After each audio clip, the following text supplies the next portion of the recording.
Esther chapter 2. Esther wins favor.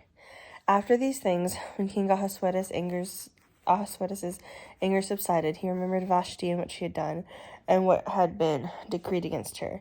Then the king's servants who attended him said, "Let a search be made on the king's behalf for a beautiful young virgins.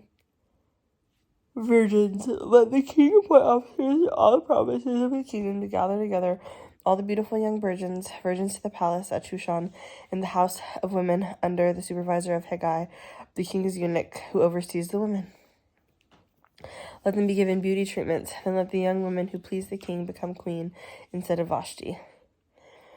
This advice pleased the king, and he acted accordingly. There was a Jewish man in the Shushan palace, whose name was Mordecai, son of Jair, son of Shimei, son of Kish, a Benjaminite, who had been taken into exile from Jerusalem with the captives that had been carried away with King Jeconiah of Judah, whom King Nebuchadnezzar of Babylon had taken away. He had raised Hadassah, that is Esther, his uncle's daughter, for she had neither father nor mother. The girl was attractive and had a beautiful figure. When her father and her mother died, Mordecai took her to him as his own daughter. After the king's order and decree became known, many young women were assembled in the palace of Shushan under the supervision of Hegai. Esther was also taken into the king's household under the supervision of Hegai, guardian of the women. This young woman pleased him and found favor with him. He quickly arranged her beauty treatments and provided her with special food. He also provided her with 7 specially chosen young women from the king's household. Then he moved her and her maids to the best palace in the women's house. Esther had not disclosed her people or her lineage, because Mordecai had commanded her not to make them known. Every day Mordecai walked in front of the woman's courtyard to find out how Esther was and what might happen to her. When each young woman's turn came to go as King Ahasuerus at the end of 12 months, as prescribed for the women, for in this way they fulfilled their beautification, 6 months with oil of myrrh and 6 months with perfumes and women's cosmetics. The young woman would go to the king in this way. Whatever she asked for was given to her as her to take with her from the women's house to the king's palace. In the evening she would go, and in the morning she would return to the second women's home under the supervision of Shashgaz, the king's eunuch, guardian of the concubines. She would not go back to the king unless the king was pleased with her and summoned her by name. When the turn came for Esther, the daughter of Abihail, the son of Mordecai, the uncle of Mordecai, who had taken her as his daughter to go to the king, she did not ask for anything except what Hegai, the king's eunuch, the guardian of the women, advised, and Esther won favor in the eyes of all who saw her. Then Esther was taken to King Ahasuerus at his royal house in the 10th month, which is the month of Tevet, in the 7th year of his reign. Now the king loved Esther more than all the other women, and she won his grace and favor more than all the other virgins. So he placed the royal crown upon her head and made her queen instead of Vashti. And the king gave a great banquet, Esther's banquet, for all his princes and servants. He proclaimed a holiday for the provinces and was distributed gifts in keeping with the king's wealth. When the virgins were assembled a second time, Mordecai was sitting at the king's gates. Esther had not yet made her lineage or her people known her lineage or her people, just as Mordecai had told her. Esther continued to follow Mordecai's instructions as she had done when he was bringing her up. Mordecai foils a plot. In those days, while Mordecai was sitting at the king's gate, Bigthan and Teresh, 2 of the king's eunuchs, who guarded the doorway, became angry and conspired to assassinate King Ahasuerus. Mordecai found out about the plot and told it to Queen Esther. Esther informed the king in Mordecai's name. When the matter was investigated and found to be so, they were both hanged on a gallows. It was then written in the book of the Chronicles in the king's presence. Esther chapter 3. Haman hates the Jews. Sometime later, King Ahasuerus promoted Haman, son of Hammedatha the Agagite, elevating him and setting his chair above all the officials who were with him. All the king's servants who were at the king's gate bowed down and paid honor to Haman, for the king had commanded it. Mordecai would not bow down or pay him honor. Then the king's servants who were at the king's gate said to Mordecai, "Why are you disobeying the king's command?" Day after day they spoke to him, but he would not listen to them. Therefore they told Haman in order to see whether Mordecai's resolve would prevail, for he had told them that he was a Jew. When Haman saw that Mordecai was not bowing down or paying him honor, Haman was filled with rage. But it was repugnant in his eyes to lay hands on Mordecai alone, for they had told him the identity of Mordecai's people. So Haman sought to destroy all the Jews, the people of Mordecai, who were throughout the whole kingdom of Ahasuerus.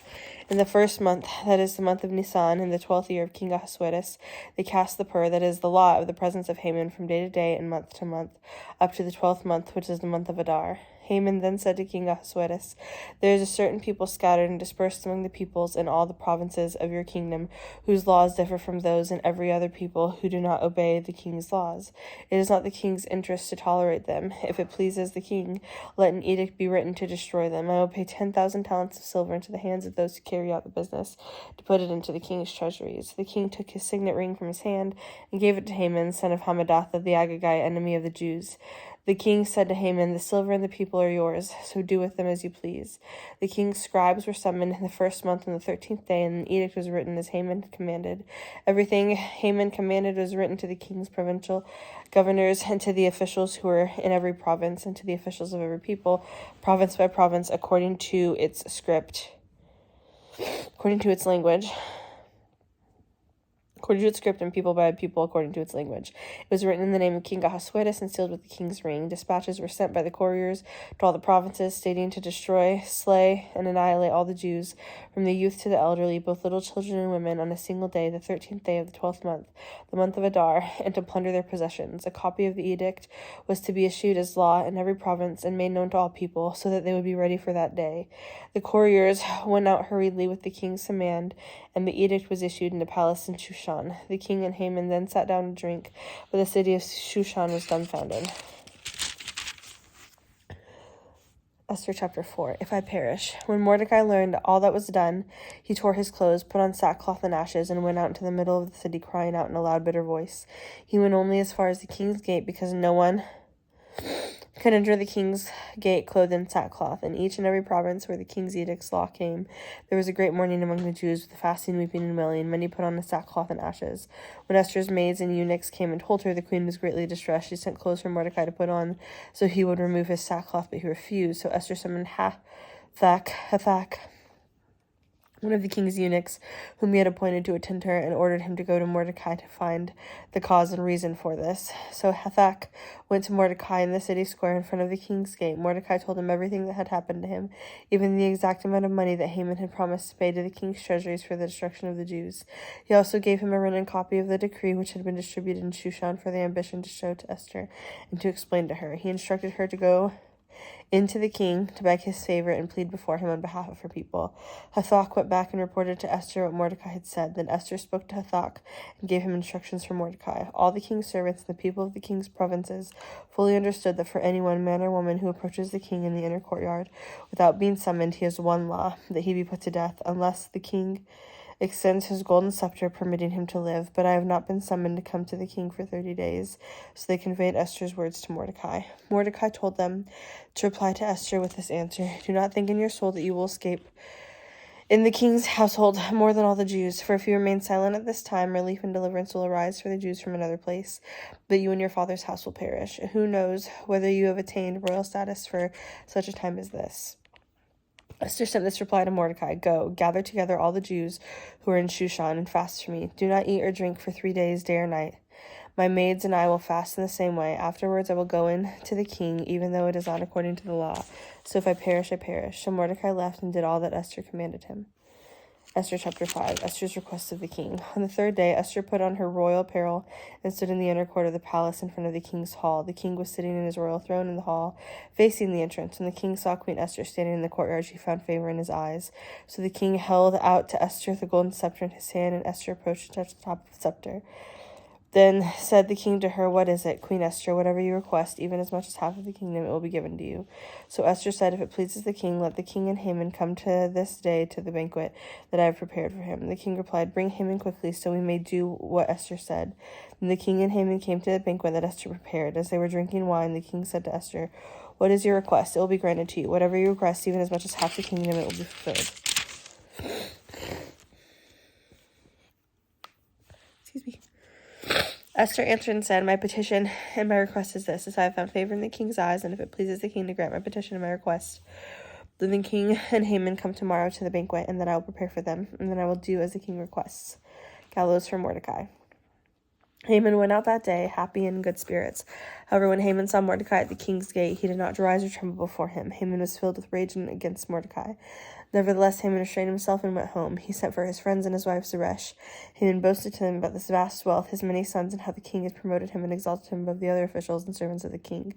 Haman added, that's not all. Queen Esther invited only me to accompany the king to a banquet that she prepared. And she has also invited me along with the king tomorrow. Yet all this does not satisfy me, as long as I see Mordecai the Jew sitting at the king's gate. Then Zeresh, his wife, and all his friends said to him, let them set up gallows 50 cubits high, and in the morning ask the king to have Mordecai hanged on it. Then go happily with the king to the banquet. This idea delighted Haman, and he ordered the gallows to be built. Esther chapter 6. The king honors Mordecai. That night, sleep deserted the king, so he ordered the book of the Chronicles, the record of his reign, be brought in and read before the king. It was found recorded there that Mordecai had revealed the Bigthana and Teresh, two of the king's eunuchs who guarded the door, had conspired to kill King Ahasuerus. The king asked, what honor and recognition has been shown to Mordecai for this?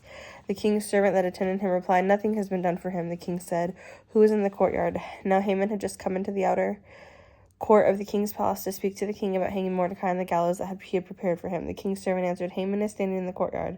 The king said, let him come in. When Haman entered, the king asked him, what should be done for a man whom the king desires to honor? Now Haman thought to himself, who would the king desire to honor rather than me? So Haman replied, for the man whom the king desires to honor, let them bring a royal robe that the king has worn, and a horse on which the king is ridden, one of the royal crests placed on his head, and let the robe and the horse be placed onto the hand of the one of the king's most noble princes. Let them clothe the man whom the king desires to honor and parade him on horseback through the city streets, proclaiming, this is what is done for a man whom the king desires to honor. The king said to Haman, go quickly, take the robe and the horse, just as you suggested, from Mordecai the Jew who sits at the king's gate. Do not neglect any that you recommended. So Haman took the robe and horses and rode Mordecai and paraded him through the city streets, proclaiming, this is what is done for the man whom the king desires to honor. Afterwards, Mordecai then returned to the king's gate, but Haman rushed to his home, grief-stricken with his head covered. Haman recounted to his wife Zeresh and all his friends everything that had happened to him. His advisors and his wife Zeresh said to him, since Mordecai, before whom you have begun your downfall, is of Jewish descent, you won't be able to stand against him. In fact, you will certainly fall before him. While they were still talking with him, the king's eunuchs came and hurried Haman along to the banquet that Esther had prepared.